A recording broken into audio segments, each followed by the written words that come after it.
Practical খাতা, বারবার বলছি প্র্যাকটিক্যাল খাতা যারা করছো আগের খাতা না নিলেও হবে। আমি তো সিস্টেমগুলো লিখে দিই, লিখে দিয়েছিলাম কি করতে হবে 10টা তো লিখ দিয়ে দিই। ওইগুলো মোবাইলে সার্চ করো, মোবাইলে সার্চ করে ভালো ছবি দেখে যেটা আঁকতে পারবে একদম ওটা এঁকে লেখার দরকার নেই। ওই ডান দিকে ওই সাদা প্র্যাকটিক্যাল খাতা নিলেই হবে, ডান দিকে 10টা ছবি এঁকে দেবে লেবেল করে, চারিদিকে বর্ডার কেটে ছবিগুলো মাঝে এঁকে দিলেই হয়ে যাবে। আগের খাতাগুলো সব ভুলভাল আছে, আগের খাতার ছবিও ভালো নেই, ছবি আঁকতেও পারেনি। যাই হোক বই করে দিতে হবে, কিছু করার নেই। কিন্তু আপনারা একটু ভালো করে বলবেন,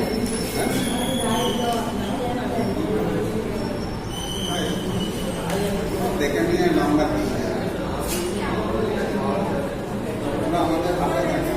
আমি আমার বক্তব্যটা হচ্ছে আপনারা একটু ভালো করে কথাটা বলুন, ভালো ছবি দেখে এঁকে নিজেই আঁকুন।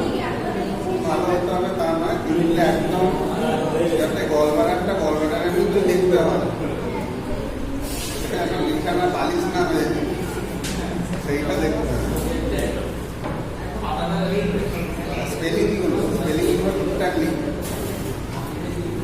তোমার খাতাটা ঠিক করবে বা স্পেলিং হয়ে কি নাম খাতা দেখা লিখবে, স্পেলিংগুলো ঠিক করো, ছবিগুলো ঠিক করো।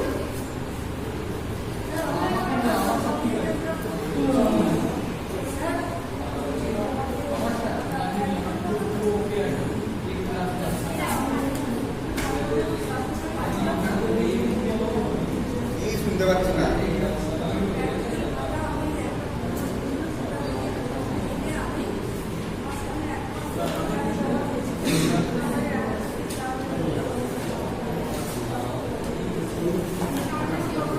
আমি কি করবো? না ওটা দেখে যাবেন, দেখিয়ে দেখা হয়ে গেছে না, জমা যা ছিল সব সই করে দিই, ওগুলো সই হয়ে গেছে।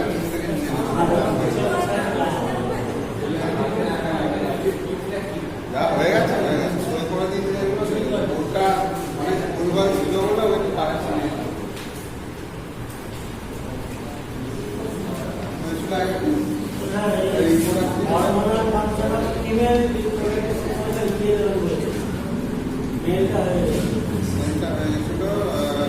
সিঙ্গেল এক্সটার্নাল এবং ইন্টারনাল জেনিটাল অর্গান হবে ওভারি এবং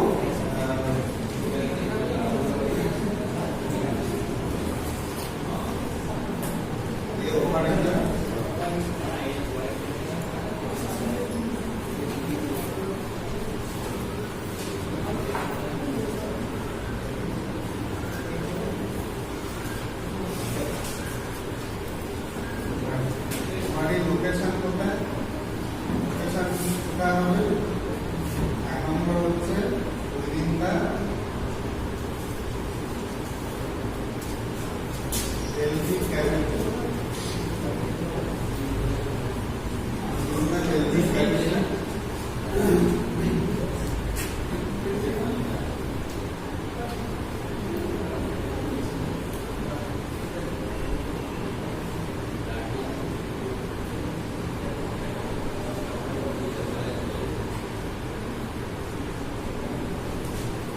inside the uterus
ইউটেরাসের ছবিটা এঁকে দিয়েছিলাম, তার সাথে স্যালোপিয়ান টিউবের ছবি এঁকে দিয়েছিলাম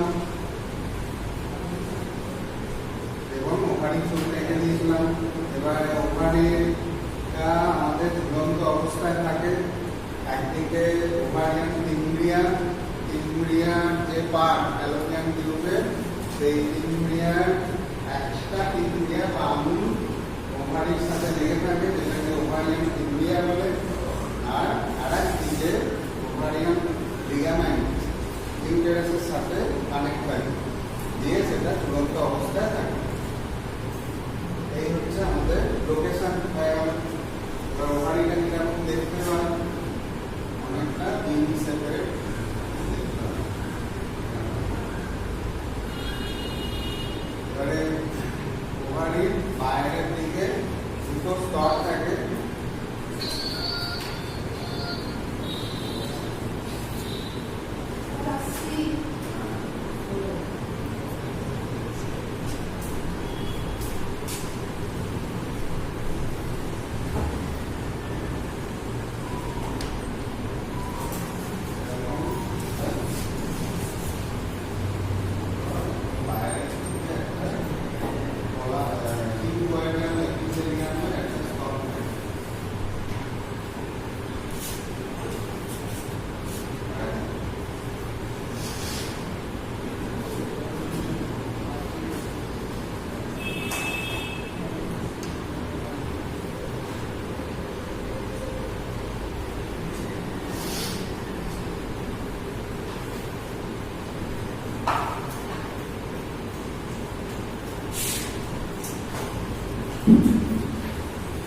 এই স্তরটাকে বলে জার্মিনাল এপিথেলিয়াম।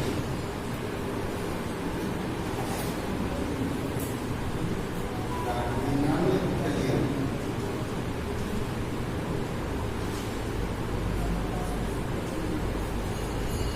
আর এই স্তরটাকে বলে, ভেতরের যে স্তরটা আছে ওটাকে বলে ইউনিকার অ্যাপিথেলিয়াম।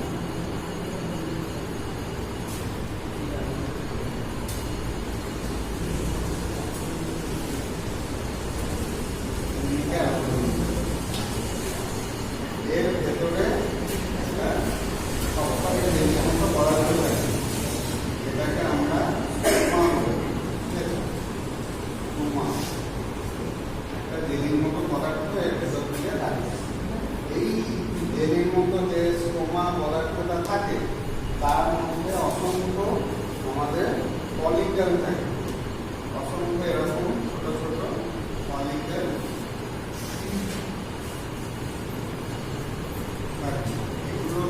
এগুলো একটা বাইরের একটা কভারিং থাকে, বাইরে একটা কভারিং থাকে, ভিতরে স্টোমা থাকে। এই ফলিকেল গুলো আমাদের পুরো ইউটেরাস জুড়ে, ওভারি জুড়ে এই প্রচুর ফলিকেল থাকে। এরকম দেখতে এরকম প্রচুর ফলিকেল থাকে।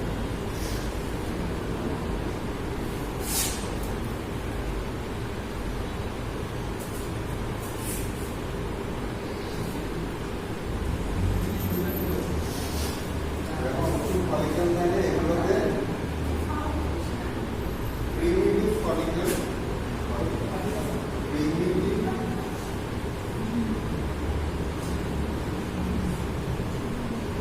और प्राइमोर्डियल।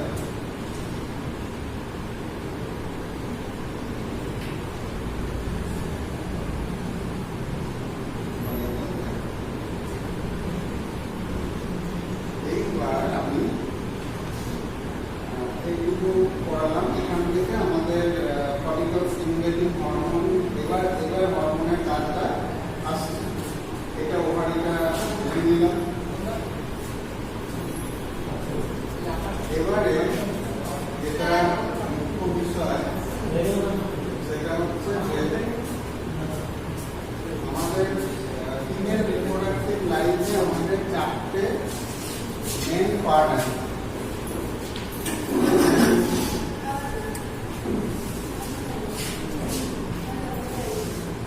রিপ্রোডাক্টিভ চারটে মেন স্টেজ আছে। একটা হচ্ছে আমাদের পিউবার্টি, এটাকে অ্যাডোলেসেন্স বলে। বয়স সন্ধি, কৈশোর থেকে যৌবনের যে মিড পয়েন্ট সেটাকে আমরা পিউবার্টি বলি। নেক্সট হচ্ছে আমাদের প্রেগন্যান্সি। কেন প্রেগন্যান্সি নেক্সট হলো?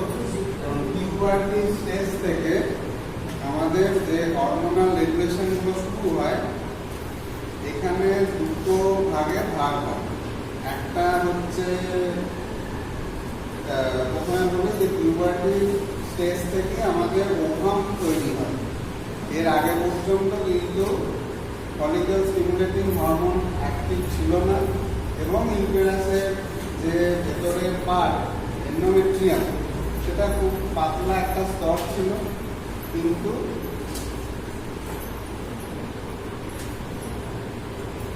হরমোনাল যে রেগুলেশন, সেই হরমোনাল রেগুলেশন অ্যাক্টিভিটিটা শুরু হচ্ছিল না।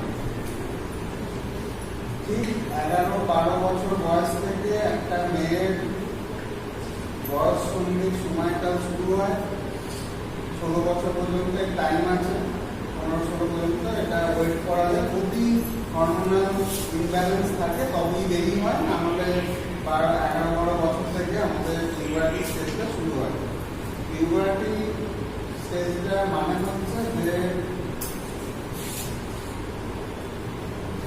আমাদের ফলিকেল, এই যে ফলিকেলগুলো, এই ফলিকেলগুলো ম্যাচুরেশন হবে। প্রিমিটিভ বা প্রাইমারি ফলিকেল, প্রাইমোরিয়াল ফলিকেল থেকে ম্যাচিওর করে গ্যাপেন ফলিকেল হবে, এবং এই গ্যাপেন ফলিকেল যখন তৈরি হতে যাচ্ছে, ম্যাচিওর হতে যাচ্ছে, সেই যাওয়ার পথে এই ম্যাচিউরিং গ্যাপেন ফলিকেল থেকে ইস্ট্রোজেন হরমোন স্মরণ হয়। আমরা জানি যে যেটা একটা চার্ট করে দিয়েছিলাম এন্ডোক্রাইন সিস্টেমে, অ্যান্টিপিউটারি থেকে এফএসএইচ এলএইচ দুটো ধরে। এফএসএইচ প্রথমে শুরু হয় যখন সেইটা এসে এগুলোকে ম্যাচিওর করতে সাহায্য করে। এই ম্যাচিওরিং গ্যাপেন ফলিকেল যেতে যেতে ইস্ট্রোজেন ধরে, যেটা ইউটেরাসের এন্ডোমেট্রিয়াম ডেটার উপরে কাজ করে।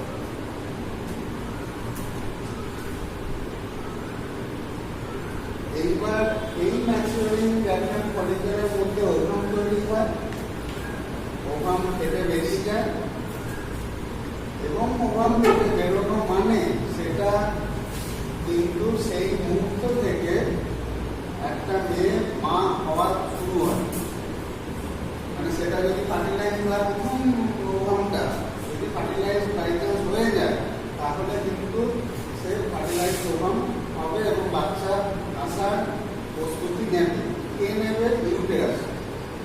মানে যদি হয়, সাধারণত হয় না, কিন্তু যদি হয় তাহলে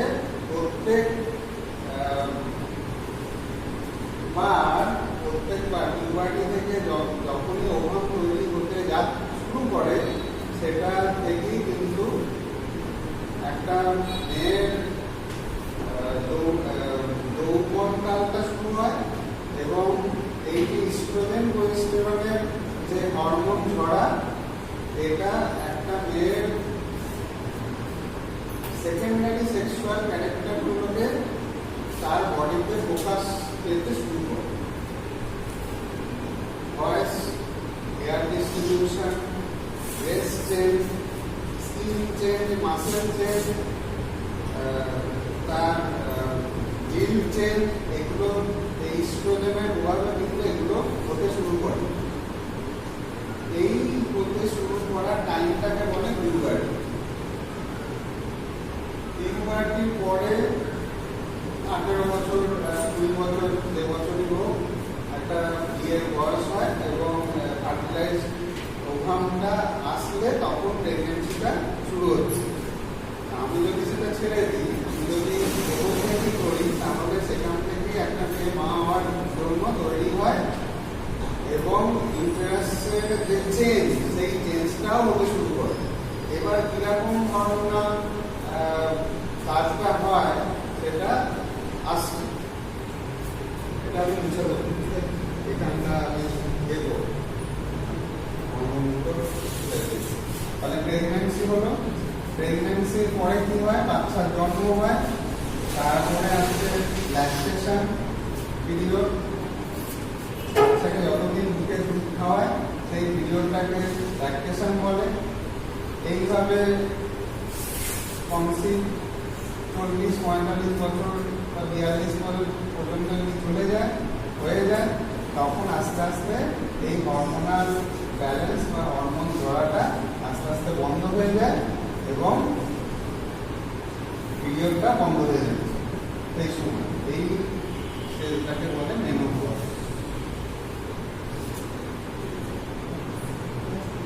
এই চারটে আমাদের ফিমেল রিপ্রোডাক্টিভ লাইফের চারটে স্টেজ আছে। এবারে আমাদের ইন্টারেস্টটা আগের দিন এঁকেছিলাম, ইন্টারেস্টে কি কি ক্যালোগ্রাম রূপে কি কি ভাগ এঁকেছিলাম,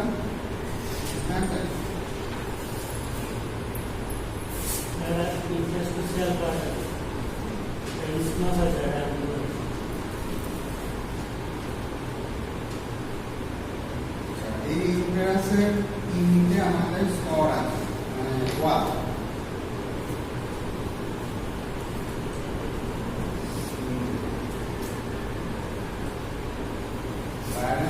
পেরিমেট্রিয়াম,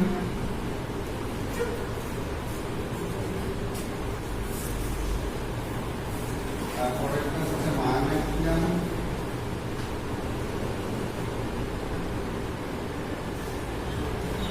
তারপরে হচ্ছে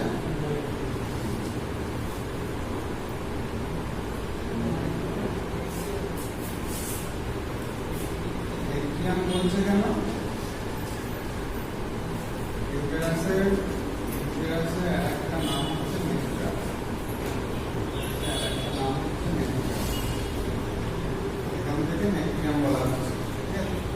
এটা মনে রাখলে স্তরগুলো মনে রাখবে। পেরি মানে বাইরের যে পাতলা যে এপিথেলিয়াল কভারিং, আমরা এপিথেলিয়াল টিস্যু পড়েছি, তাহলে এপিথেলিয়াল টিস্যুকে কি করে কভার দেয়, তাহলে বাইরের যে ইউটেরাসের কভার সেটা এপিথেলিয়াল টিস্যু দিয়ে তৈরি হয়,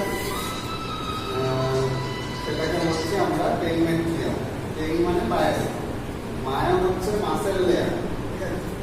মায়োমেট্রিয়াম মানে ইউটেরাসের যে মাসেল লেয়ার, কন্ট্রাকশন রিল্যাক্সেশন এই যেটা করে ফাংশনটা, সেটা মায়োমেট্রিয়াম করে থাকে। আর এন্ডোমেট্রিয়াম সব থেকে ভেতরের লেয়ার। এই এন্ডোমেট্রিয়ামের খেলাটাই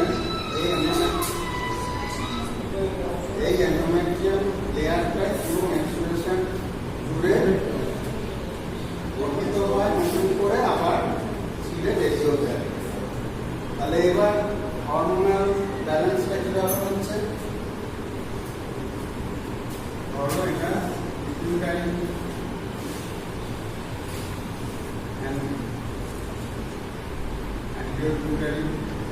অ্যান্টিওপিটুইটারি থেকে এফএসএইচ আমার এই ফলিকলের উপরে কাজ করে। FSH follicle stimulating hormone. এই ফলিকল স্টিমুলেটিং হরমোন এতগুলো ফলিকলের মধ্যে যে কোনো একটা ফলিকলকে স্টিমুলেট করে, যে কোনো একটা, এবং অল্টারনেট ওভারিতে কাজ করে। একটা ওভারি যদি এবারে এই পিরিয়ডে যদি একটা ওভারি কাজ হয়, নেক্সট পিরিয়ডে এইদিকে ডান দিকের পিরিয়ডে কাজ হচ্ছে, তারপরে এবারে বাঁ দিকের ওভারি কাজ হবে। অল্টারনেটিভ ওভারি কাজটা এফএসএইচ করে এবং এতগুলো ফলিকলের মধ্যে একটা ফলিকলকে ও স্টিমুলেট করবে।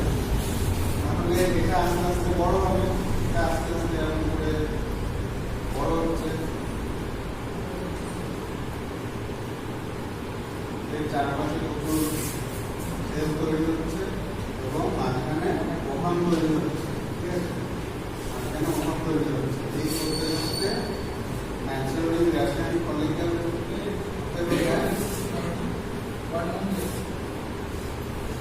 এটা হচ্ছে ম্যাক্সিমাম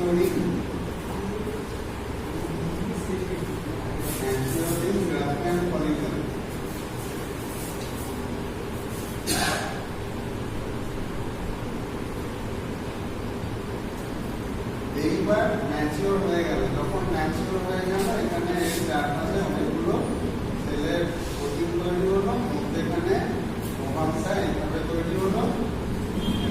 এটা হচ্ছে ম্যাচিওর গ্রাফিয়ান ফলিকল, ম্যাচিওর হয়ে গেছে। চারপাশে এরকম সেলের একটা স্তর তৈরি হলো, মধ্যেখানে এটা হচ্ছে ওভাম তৈরি হলো। এইবার আসি আমাদের পিরিয়ডের যে স্ট্রাকচারটা, পিরিয়ডের স্ট্রাকচারটা ইমেল টু ইমেল ভ্যারি করে। এটা 24 দিন, 28 দিন, 32 দিন, একটা ফিমেলের পিরিয়ডের টাইম এক রকম হয়। অ্যাভারেজলি আমরা 28 দিন যদি ধরি, অ্যাভারেজলি আমরা 28 দিন ধরি। এটা যদি মেনস্ট্রুয়াল সাইকেলের গ্রাফ হয়,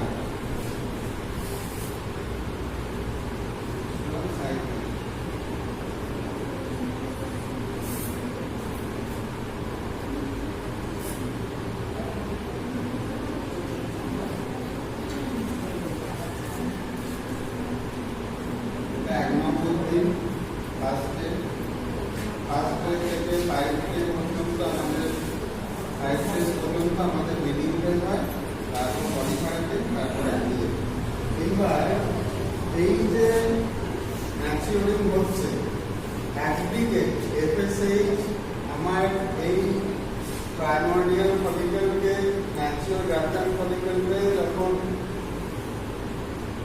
তৈরি হতে যাচ্ছে, সেই সময় এখান থেকে কি চলছে, ইস্ট্রোজেন চলছে। তাহলে এখান থেকে হচ্ছে ইস্ট্রোজেন, এই কাজ করে এই এন্ডোমেট্রিয়ামের উপরে। ইস্ট্রোজেন এখান থেকে করে করতে করতে আসছে এবং এই এন্ডোমেট্রিয়ামের উপর কাজ করে, এই এন্ডোমেট্রিয়াম করছে। তার কারণ হচ্ছে প্রত্যেকবার মেনস্ট্রুয়াল সাইকেলে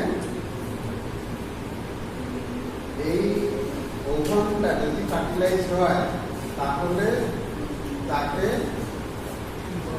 ইমপ্ল্যান্টেশনের জায়গাটা করে দিতে হবে। সেই জন্য এন্ডোমেট্রিয়াম স্তরটা এন্ডোমেট্রিয়াল বেড তৈরি করবে এবং এন্ডোমেট্রিয়াল বেড মানে হচ্ছে সেটা আরো থিকনেস হবে। এবার এই এফএসএইচ ছড়াটা আমাদের 5 দিনের দিন থেকে শুরু হচ্ছে। 5 দিনের দিন থেকে এফএসএইচ ছড়াটা শুরু হচ্ছে। এই 5 থেকে 14 দিন, মানে যতদিন না ওভুলেশন হচ্ছে, ওভুলেশন হয় মিড মেনস্ট্রুয়াল সাইকেল, তাহলে 5 থেকে 14 দিনের মধ্যে এই এন্ডোমেট্রিয়ামটা পলিফারেশন হচ্ছে, মানে এটা বেডটা তৈরি হচ্ছে ইমপ্ল্যান্টেশনের জন্য। বেডটা তৈরি হচ্ছে, সেই জন্য এই স্টেজটাকে বলে পলিফারেটিভ স্টেজ।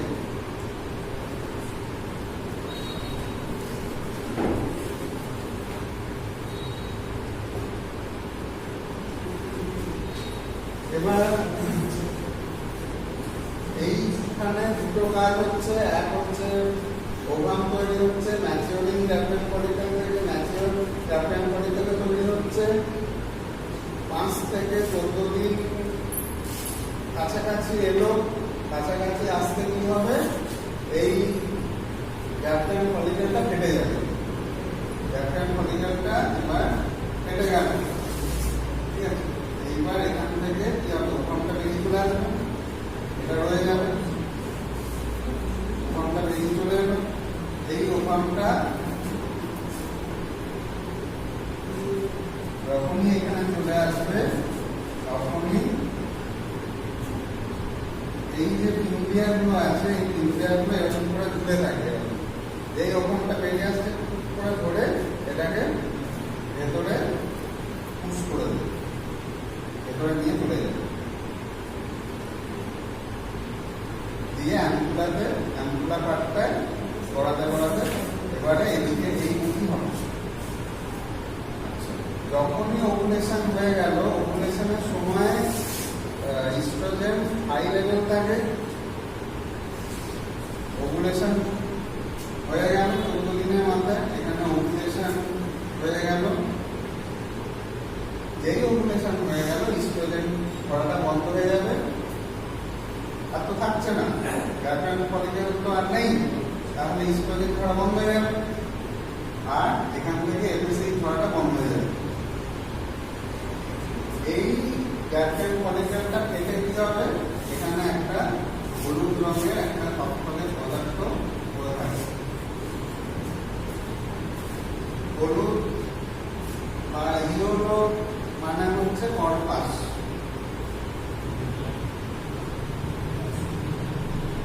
কর্পাস লিউটিয়াম বলে,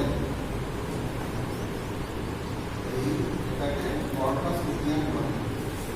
ডিমটাকে বেরিয়ে গেল, হলুদ রঙের যে পদার্থটা পড়ে রয়েছে, ডিম ফাটলে যেরকম হয় হলুদ রঙের পদার্থ পড়ে থাকে, এটাকে কর্পাস লুটিয়াম বলে। এই কর্পাস লুটিয়ামটা ওভারির মধ্যে পড়ে রয়েছে। এইবার এইটাকে বাঁচিয়ে রাখতে হবে, কারণ এখান থেকে প্রোজেস্টেরন হরমোন চলবে।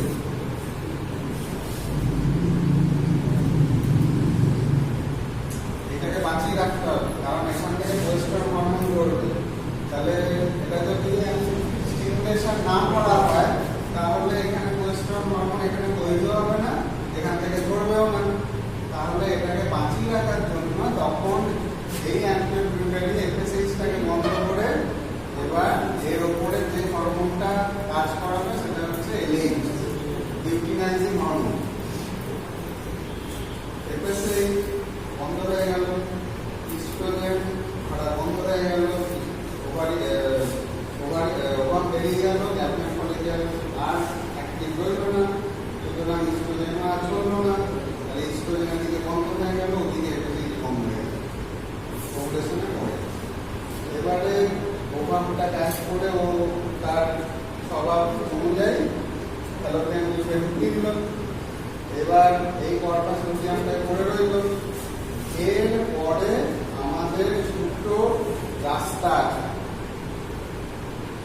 যদি এই ওভামটা ফার্টিলাইজড হয় তাহলে কি হবে? প্রেগন্যান্সি হবে, তাই তো? ফার্টিলাইজড ওভাম হয়ে গেলে তো প্রেগন্যান্সি।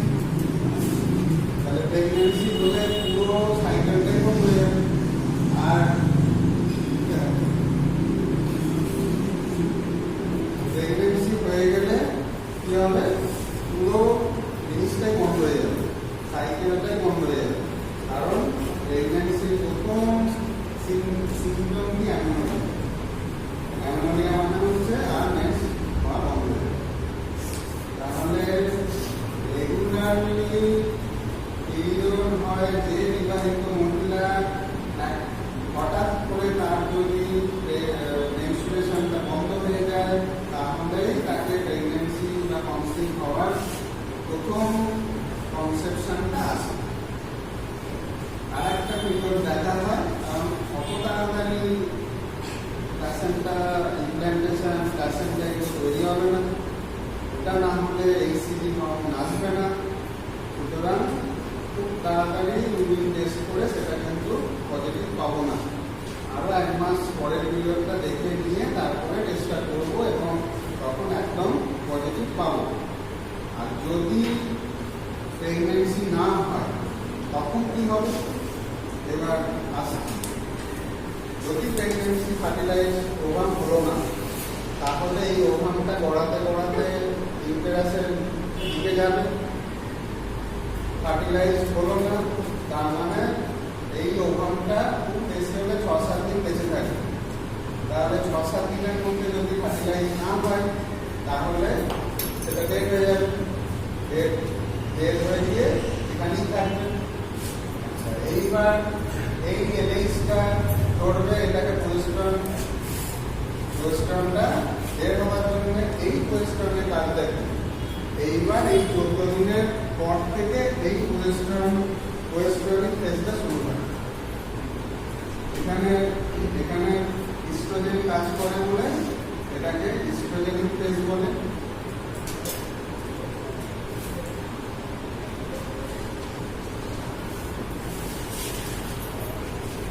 এইবার প্রজেস্টেরনের কাজ শুরু হচ্ছে 14 দিনের পর থেকে। এদিকটা পুরো অফ হয়ে গেল। প্রজেস্টেরন কি করে, এই ইউটেরাসের বেডটাকে আরো পুল করে, আরো পুল করবে, আরো পুল করবে, শুরু করে এত ভারী করে দেবে ইউটেরাসটাকে, বাকি 28 দিন পর্যন্ত, মানে আরো 14 দিনে এই প্রজেস্টেরনটা এই ইউটেরাসে এন্ডোমেট্রিয়াল লেয়ারকে এত পুরো করে দেবে যে ইউটেরাস আর এই এন্ডোমেট্রিয়ামকে ধরে রাখতে পারবে না। এইবার এইখানটা হচ্ছে প্রজেস্টেরনিক ফেজ, যেহেতু প্রজেস্টেরন হরমোন কাজ করে।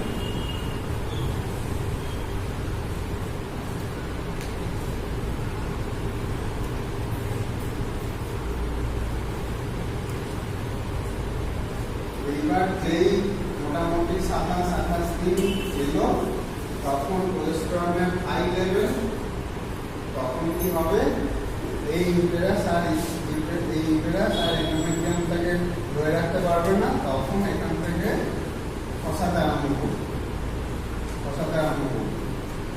এইবার এটা যদি ছিঁড়ে পড়ে, তাহলে এতদিন ধরে এই এন্ডোমেট্রিয়ামটাকে ও তৈরি করেছে, তাহলে এই এন্ডোমেট্রিয়ামটা ইউটেরাসে তৈরি হতে গেলে তার তো পুষ্টি দরকার।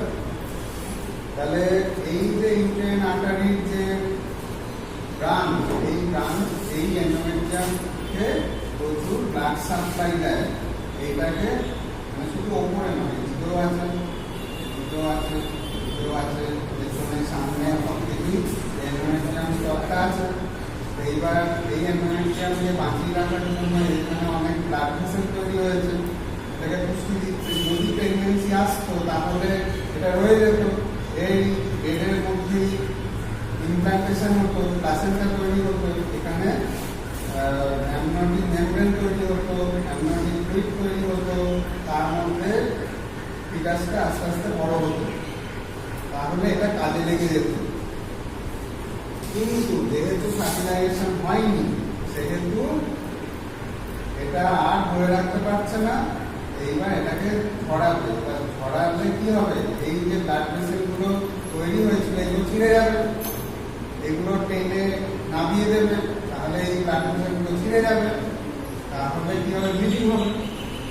তাহলে এই ব্লিডিংটা এবার এন্ডোমেট্রিয়াল কাস্টের সাথে এই ব্লিডিংটা, এবার ব্লাডটা এখান থেকে বেরিয়ে যাচ্ছে, এর ওভানটাও বেরিয়ে যাচ্ছে, এন্ডোমেট্রিয়াল কাস্ট, বিভিন্ন ব্যাকটেরিয়া আছে সেগুলো বেরিয়ে যাচ্ছে। This is called menstruation. তাহলে 28 দিনের পর থেকে একটা ব্লিডিং শুরু হয়, যেটাকে মানে এইটার পর থেকে যদি হয় তাহলে পরের পিরিয়ডে আবার শুরু হয়ে যাচ্ছে। তাহলে প্রথম যে 5 দিন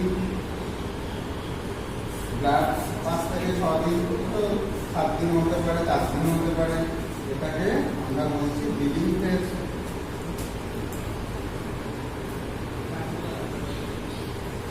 এই ব্লিডিং ফেজে ব্লাড বেরোচ্ছে বলে ব্লিডিং বলা হচ্ছে, এন্ডোমেট্রিয়াল কাস্ট বেরোচ্ছে, ওভানটা ডেড হয়ে গেছিল, সেই ডেড ওভানটা বেরোবে, ঠিক আছে। আবার যেহেতু ওপেন, সেহেতু অনেক মাইক্রো অর্গানিজম, ব্যাকটেরিয়া, এগুলো এই মেনস্ট্রুয়াল ব্লাডের মধ্যে দিয়ে বেরিয়ে যাবে, এবং এই বেরিয়ে যাওয়াতে আমরা বলা হচ্ছে মেনস্ট্রুয়েশন।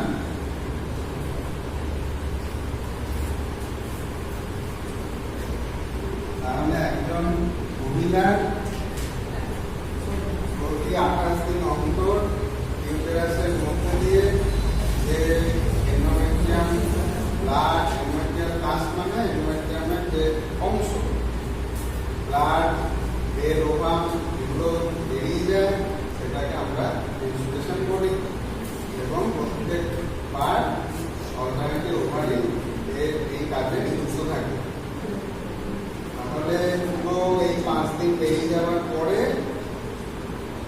আবার উল্টো দিকে ওভারি এই ব্লিডিং ফেজটা শেষ হয়ে যাবে, ইউটেরাস পরিষ্কার হয়ে গেল, তখন আবার এই এফএসএইচ অ্যান্টেরিয়র থেকে এফএসএইচ স্টিমুলেশন হবে, আবার অন্য একটা ওভারি কতগুলো ফলিকেলের মধ্যে একটা ফলিকেলকে সিমুলেশন করতে শুরু করবে এবং তখন থেকে ওই পলিফারেটিভ ফেজটা শুরু হবে। আবার আবার এই ইস্ট্রোজেন আস্তে আস্তে করবে, আবার ওই ইস্ট্রোজেন ইন্টেরাল ফেজটাকে আরো শুরু করবে, প্রচুর ব্লাড ভেসেল আবার নতুন করে তৈরি হবে, আবার বেড তৈরি হওয়ার সাথে সাথে আবার ওভুলেশন হবে, ম্যাচিওর গ্রাফিয়ান ফলিকল তৈরি হবে, ওভুলেশন হয়ে যাবে, ওভুলেশন হয়ে গিয়ে কর্পাস লুটিয়াম তৈরি হয়ে যাবে, ওভাম আবার ঢুকে যাবে, আবার পরের সাইকেল সেম একইভাবে আবার রিডিং হতে থাকবে। এইটাকে বলে মেনস্ট্রুয়েশন। তাহলে 14 দিনের পরে ওভুলেশন হয়ে যাওয়ার পরে দুটো দিকে ভাগ হয়ে যাচ্ছে ফিমেল রিপ্রোডাক্টিভ লাইফটা। একদিকে মেনস্ট্রুয়েশন হচ্ছে যদি ওভাম ফার্টিলাইজ না হয়, আর একদিকে যদি ওভাম ফার্টিলাইজ হয় তখন সেটা প্রেগন্যান্সির দিকে চলে যাচ্ছে। এবার প্রেগন্যান্সির স্টেজগুলো ফলো হচ্ছে, ঠিক আছে। এইবার এখানে এবার যদি প্রেগন্যান্সি হয় তাহলে আমার এই পুরো এই জিনিসটা স্টপ হয়ে যাচ্ছে, কর্পাস লুটিয়াম শুকিয়ে যাবে। তখন এই প্রেগন্যান্সি চলার জন্য ইস্ট্রোজেন প্রোজেস্টেরনগুলো অ্যাড্রিনাল গ্ল্যান্ড থেকে বেরোবে।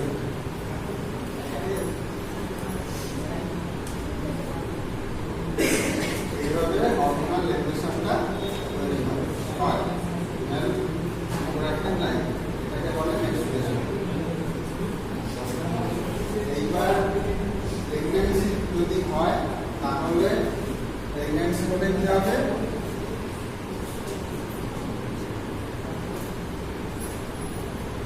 এখান দিয়ে স্পার্ম ঢুকবে, এখান দিয়ে স্পার্মটা ঢুকলো, এদিক দিয়ে স্পার্ম ঢুকলো। এবার স্পার্মের এখানে একটা মজার ঘটনা হচ্ছে যে স্পার্মের গতি সেই দিকেই হয় যেদিকে ওভুলেশন হয়েছে, ওভারি উল্টো দিকে যাবে এবং প্রচুর স্পার্ম এদিকে, এইদিকে ওভুলেশন হয়েছে, এই ওভাম এদিক দিয়ে চলে আসছে। এবার এই যে অ্যাম্পুলা পার্টটা, এই অ্যাম্পুলা পার্টটা কমন জায়গা হচ্ছে ফার্টিলাইজেশন হওয়ার। তাহলে এই ওভামটা আসে, স্পার্ম এতে লিভ করে। এবার স্পার্ম তো আমরা জানি একটা বডি থাকে, হেড থাকে, বডি থাকে, টেল থাকে। যখন একটা ওভাম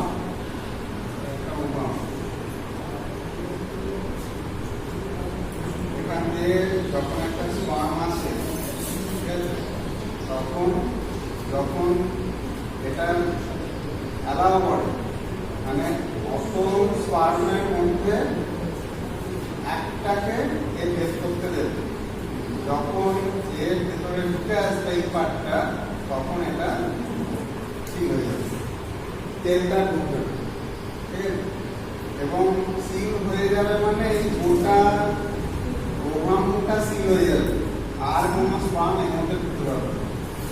তাহলে এই স্পার্মটা ঢুকে এবার ফার্টিলাইজ হয়ে গেল, এটাকে বলে ফার্টিলাইজ ওভাম, ঠিক আছে।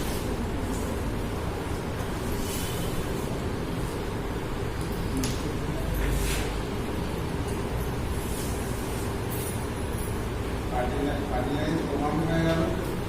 এইবার এখানে সেল ডিভিশন হতে শুরু করবে। আমাদের সেল ডিভিশন কটা টাইপ আছে কিন্তু আমরা টাইপ জানি। একটা হচ্ছে মাইটোসিস,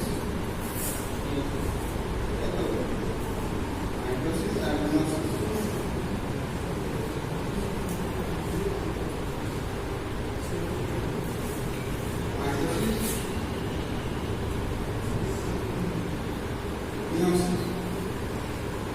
মাইটোসিস সেল ডিভিশনটা হচ্ছে আমাদের গ্রোথ, আমরা যে বডি আমাদের যে গ্রোথ হয় সেটা হচ্ছে মাইটোসিস সেল ডিভিশন। আর মিয়োসিসটা হচ্ছে আমাদের স্পার্ম এবং ওভাম যে গ্রোথ হয় সেটা হচ্ছে আমাদের মিয়োসিস সেল ডিভিশন। পার্থক্য হচ্ছে মাইটোসিসে দুটো করে ডিভিশন হয় আর মিয়োসিসে চারটে, দুটো স্টেজে হয়, তাই তো? পড়েছো তো? তো মাইটোসিসে চারটে ফেজ হয়, metaphase, anaphase, prophase, metaphase, anaphase, telophase. এই চারটে স্টেজ হয়। একদিন সেল ডিভিশনটা বুঝবো। Prophase, metaphase, anaphase, telophase. এর সাথে সেন্ট্রোসোমটা কাজ করে। তো আমাদের যে বডির গ্রোথ, এই যে একটা ফার্টিলাইজ ওভাম তৈরি হলো, এই একটা ফার্টিলাইজ ওভাম থেকে এবার দুটো থেকে চারটে, তারপর থেকে আটটা, এরকম করে ডিভিশন হয়ে হয়ে যাবে। তাহলে ফার্টিলাইজ ওভামটা যখন ফার্স্ট ডিভিশন হবে তখন হয়ে যাচ্ছে মহুলা, তারপরে ব্লাস্টুলা, তারপরে গ্যাসকুলা, তারপরে হচ্ছে এমব্রায়ো। এই এমব্রায়োটা এইটা ডিভিশন হতে হতে ইউটেরাসে আসবে। যখন ইউটেরাসের ওয়ালে আসবে তখন সেটা এমব্রায়োতে পরিণত হবে। এই এমব্রায়োটা এবার ইউটেরাইন লেয়ারের উপরে, মানে ধরো এটা ইউটেরাইন লেভেল, ইউটেরাইন এবার এই যে এমব্রায়োটা ছিল, এই এমব্রায়োটা এবারে এখানে কাঁটার মতো কতগুলো স্তর তৈরি করবে, ঠিক আছে, চারদিকে। তাহলে এটা যখন গড়াচ্ছে তখন এই কাঁটাটা গড়াতে গড়াতে আসছে, এবার গড়াচ্ছে যখন এবারে এখানে লেগে গেল, লেগে গিয়ে এখানে আটকে গেল। যদি না আটকায় কি হবে? অবশ্যই আটকালে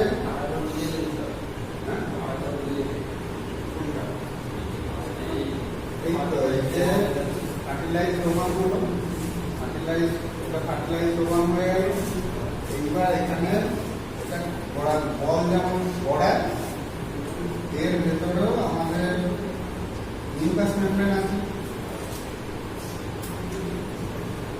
বা এন্ডোমেট্রিয়ামের এইখানটা এন্ডোমেট্রিয়াম নেই, এখানে মিউকাস মেমব্রেন আছে। এই মিউকাস মেমব্রেনের পিচ্ছিল যে ওয়াল, এই ওয়ালটা এই গড়াতে গড়াতে গড়াতে গড়াতে আসছে। এই গড়াতে গড়াতে আসা আস্তে আস্তে সেল ডিভিশন হতে হতে আসছে। এবার সেল ডিভিশন প্রথমে দুটো হলো মহুলা, তারপরে চারটে হলো ব্লাস্টুলা, তারপর আটটা হলো গ্যাসকুলা। গ্যাসকুলা হয়ে যাওয়ার পরে কিরকম দেখতে হয় এমব্রায়োটা? এখানে অনেকগুলো সেল ডিভিশন হয়, অনেকগুলো সেল এরকম ডিভিশন হয়, একটা ডগা তৈরি হয়, একটা ফাঁকা থাকে। এইবার এর বাইরে একটা করে স্তর তৈরি হচ্ছে, ঠিক আছে, এরকম স্তর তৈরি হচ্ছে, বিলাই তৈরি হচ্ছে। বিলাই যেমন এরকম উঁচু থাকে, এই যে এই যে বিলাই, তার পাশে বিলাই তৈরি হচ্ছে। এই গড়াতে গড়াতে এসে একটু কাঁটার মধ্যে লেগে গেছে, এখানে আটকে গেছে, আটকে গিয়ে এইবারে এটা আস্তে আস্তে উপর দিকে বাড়ছে, আর নিচে এরকম একটা নালী তৈরি হচ্ছে, আর এখানে গোল হয়ে কোরিয়নিক বিলাই তৈরি হয়। মানে এই যে আটকাচ্ছে, আটকানোর পরে এবার গোল গোল হয়ে এবারে কোরিয়নিক বিলাই তৈরি হচ্ছে। সাইটোপ্লাস্টের একটা স্তর তৈরি হয়, ইনসাইটোপ্লাস্টের স্তর তৈরি হয়, আর এটা উঁচু হয়ে এর মধ্যেখানে এটা একটা নালী হয়ে এটা বাঁচতে থাকে। এইবার এইটা তৈরি হয়ে যাচ্ছে প্ল্যাসেন্টা। এই নালীটা আস্তে আস্তে বেড়ে হয়ে যাচ্ছে আম্বিলিকাল কর্ড।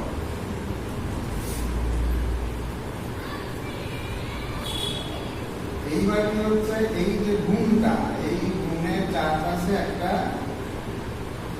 লেয়ার তৈরি হচ্ছে, এটাকে বলে অ্যামনিওটিক মেমব্রেন।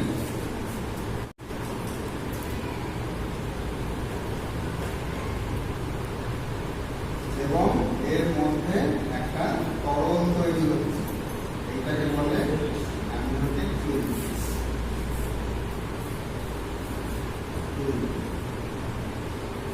এইবার এই ফ্লুইডের মধ্যে এবার আস্তে আস্তে এটা চেঞ্জ হয়ে যাবে। এখানে মাথা, এখানে সিঙ্গারা, এখানে পা, হাত, এইভাবে এরকম করে আস্তে আস্তে বড় হয়।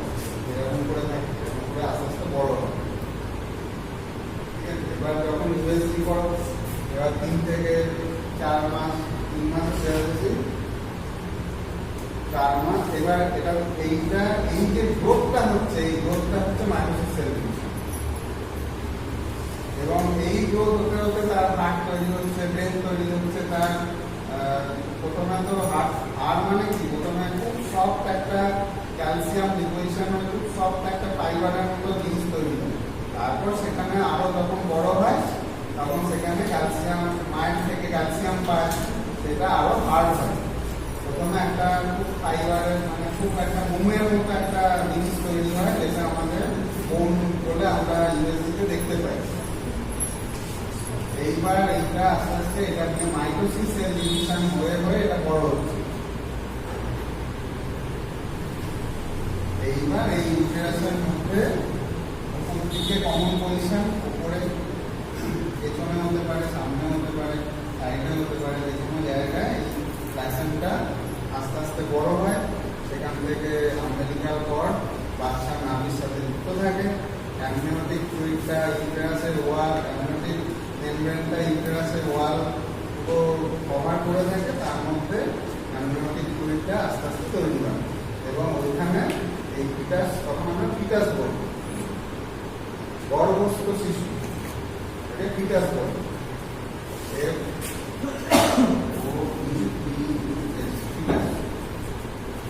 ফিটাসটা আস্তে আস্তে এবার বড় হবে, যতদিন মায়ের বড় থাকবে ততদিন ফিটাস বলবে। এবার বড় হবে, এইবারে ফিটাসের জায়গায় কি আসে থাকবে, আস্তে আস্তে বড় হতে থাকবে। এবার প্রেগনেন্সি শুরু হচ্ছে যখন ফার্টিলাইজেশন হচ্ছে, মানে বিজ্ঞান অনুযায়ী যখন ফার্টিলাইজেশন হচ্ছে তখন থেকে একজন মহিলা মা হতে শুরু হচ্ছে। কিন্তু আমরা কখন হচ্ছে সেটা তো বুঝতে পারছি না। এক্সটার্নাল যে সিমটম সেটা হচ্ছে অ্যামেনোরিয়া। তাহলে একজন ম্যারিড ফিমেল অ্যামেনোরিয়া, হঠাৎ করে রেগুলার মেনস্ট্রুয়েশন হতে হতে হঠাৎ করে অ্যামেনোরিয়া মানেই প্রেগনেন্সি আসা ধরে নেওয়া হচ্ছে। সেখানেও আমরা কনফার্ম নই। আরও পরেরটা দেখলাম, হলো না। তারপর আমরা ইউরিন টেস্ট করলাম। এবার ইউরিন টেস্টে যেটা আমাদের হরমোন আছে, এই প্লাসেন্টা যখন সাইটোপ্লাজম ইনসাইটোপ্লাজম তৈরি হয়, তখন এখান থেকে একটা হরমোন নিঃসরণ হয়, সেটা হচ্ছে এইচসিজি। হিউম্যান কোরিওনিক, এটা একটা লিখে দিচ্ছি, হিউম্যান কোরিওনিক মনোরকম হরমোন।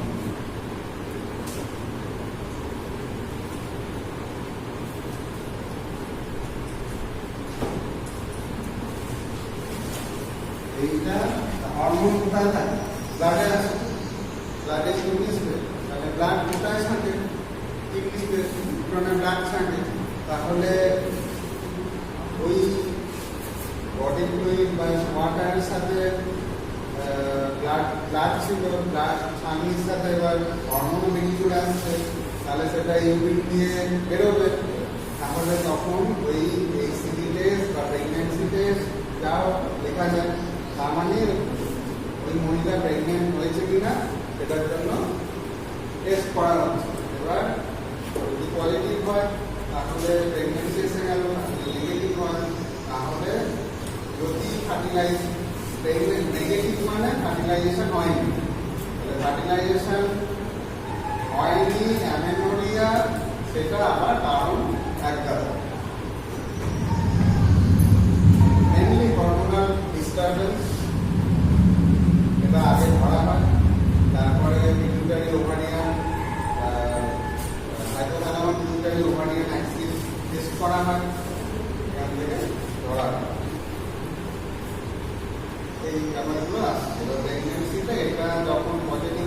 তখন কনফার্মেশন হলো যে ওই রুগীটা মারতে যাচ্ছে, এবার সোজা হসপিটালে যেতে হবে, হসপিটালে গিয়ে কার্ডটা তৈরি করে নিতে হবে, ওই রিপোর্টটা দেখিয়ে ওরাও একটা ইউনিট নেয় সময়, ইউনিট নিয়ে ওরা কনফার্ম করে দিয়ে কার্ডটা তৈরি করে দিল। এবার ওই কার্ডটা এখন পুরো প্রেগনেন্সি এবং বাচ্চার মোটামুটি 16 বছর পর্যন্ত যাবতীয় ভ্যাকসিন তারা ওই কার্ডে চলবে। এইটা হচ্ছে আমাদের প্রেগনেন্সি টেস্টের হরমোন, এই হরমোনটা টেস্ট করা, এটা প্ল্যাসেন্টা থেকে বেরোয়। পরিয়নিক যে ভিলাই তৈরি হয় যেটা শুনলাম, ওই ভিলাইটা যখন তৈরি হয় পরিয়ন স্তরটা তৈরি হলেই এই হরমোনটা চলে আসে এবং এই হরমোনটা অনলি অ্যান্ড অনলি প্রেগনেন্সি পিরিয়ডেই এটা দেখা যায়, কারণ প্ল্যাসেন্টা তৈরি মানে প্রেগনেন্সি হওয়া, আর তখনই এই হরমোনটা নিঃসরণ হবে, ব্লাডে আসবে, এছাড়া কোনোভাবেই ব্লাডে আসবে না নর্মালি।